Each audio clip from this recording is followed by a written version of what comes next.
आप देख रहे हैं इंडिया टाउन न्यूज, भारत की बात। अक्सर सांप का नाम सुनते ही लोगों के पसीने छूट जाते हैं। वो भी क्यों ना, सांपों को धरती के सबसे खतरनाक जीवों में से एक माना जाता है।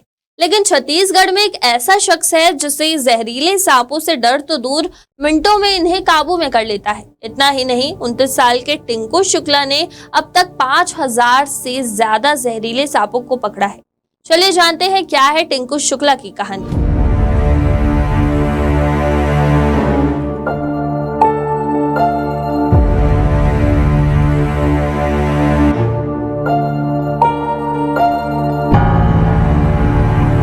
बरसात के आते ही गांव ही नहीं, शहरी क्षेत्र में कई आफत आती है, जिसमें से एक बड़ी आफत सांप है। सांप चाहे कोई भी हो, अगर घर या दफ्तर में घुस जाए तो सबकी हालत खराब हो जाती है।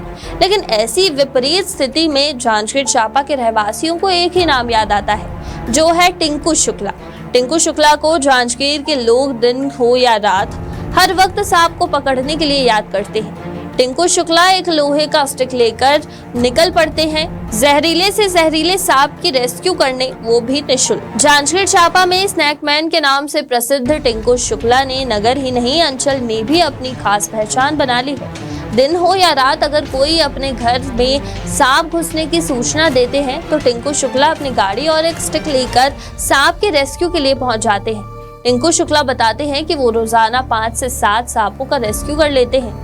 टिंकू शुक्ला ने 15 साल पहले अपने एक दोस्त के घर कोबरा के बच्चों के रेस्क्यू किया था, जिसे डर के मारे लोग मारने की तैयारी में थे। टिंकू शुक्ला ने उन सांपों की जान बचाकर सुरक्षित स्थानों में उन्हें छोड़ दिया। तभी से जहरीले सांपों को मारने के बजाय लोग टिंकू शुक्ला को सूचना देकर अपनी और सांप की जान को सुरक्षित रखते हैं। जब 15 वर्षों से मैं और मेरी टीम के द्वारा सांप पकड़ा जा रहा है, तो उद्देश्य जीव जंतु को बचाना है, मानव हानि बिना सब सुरक्षित है। पहले शुरुआत कैसे हुई थी, किस तरह से आपको अप्रोच हुआ है, फिर कहाँ से शुरू किया? 15 वर्ष पूर्व अपने मित्र मुकेश दादू राठौर के घर गया था, तो मोहल्ले में सांप निकला था। उन्होंने सांप को मार रहे थे, मैं बोला मत मारो, तो बोले कि बचाना है तो आप बचा लो करके। तो छोटा छोटा सांप था, कोबरा का बच्चा था, 5-7 सांप वहीं से निकालना शुरू किया। तब से मेरे को लगा इसको बचाना चाहिए। अभी तक कितना सांप बचाते हैं और किस तरह से आपके पास सूचना आती है? हजारों सांप रेस्क्यू कर चुका हूँ। टीम के सहयोग भी रहता है अब, और सूचना फोन के माध्यम से, आपके माध्यम से, मीडिया के माध्यम से मोबाइल नंबर डाला गया है, तुरंत फोन आता है। सभी अपने अपने हिसाब से अलग अलग जगह रेस्क्यू के लिए निकल जाते हैं। टिंकू शुक्ला के इस मुहिम में उनके साथ देने वाले युवा भी इस काम को करके काफी खुश हैं। उनका कहना है कि टिंकू शुक्ला निस्वार्थ भाव से लोगों के साथ जीव जंतुओं की रक्षा करते हैं। टिंकू शुक्ला लोगों को सांपों के बारे में जागरूक करने की भी कोशिश करते हैं और सांप को ना मारने की सलाह देते हैं। और अगर किसी को स्नेक बाइट कर ले तो झाड़ फूंक कराने के बजाय अस्पताल में ही उपचार कराने की भी सलाह देते हैं।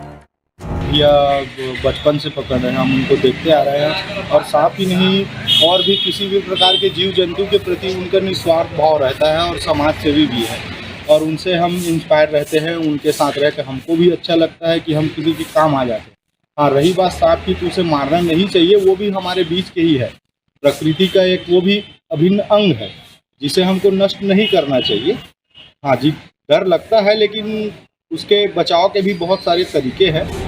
टिंकू के स्नेकमैन बनने की कहानी बड़ी दिलचस्प है। टिंकू शुक्ला ने बताया कि जब मोहल्ले में किसी के घर सांप निकलता था तो वह दौड़ के डंडा लेकर चले जाते थे। घर से सांप को बाहर निकालकर कहीं दूर स्थान पर छोड़ आते थे। धीरे धीरे यह एक शौक बन गया। बिना डर के सुरक्षित अपने आप को बचाते हुए, सांप को बिना मारे रेस्क्यू करते हुए मोहल्लों से सांप को निकालना टिंकू का काम बन गया है। जब भी किसी के घर में सांप निकलता है तो लोग सीधा टिंकू को फोन लगाते हैं। टिंकू बिना देरी किए सांप की जान बचाने दौड़ पड़ते हैं। इंडिया टाउन न्यूज के लिए जांजगीर चांपा से श्रद्धा सिंह की रिपोर्ट। आप देख रहे हैं इंडिया टाउन न्यूज, भारत की बात।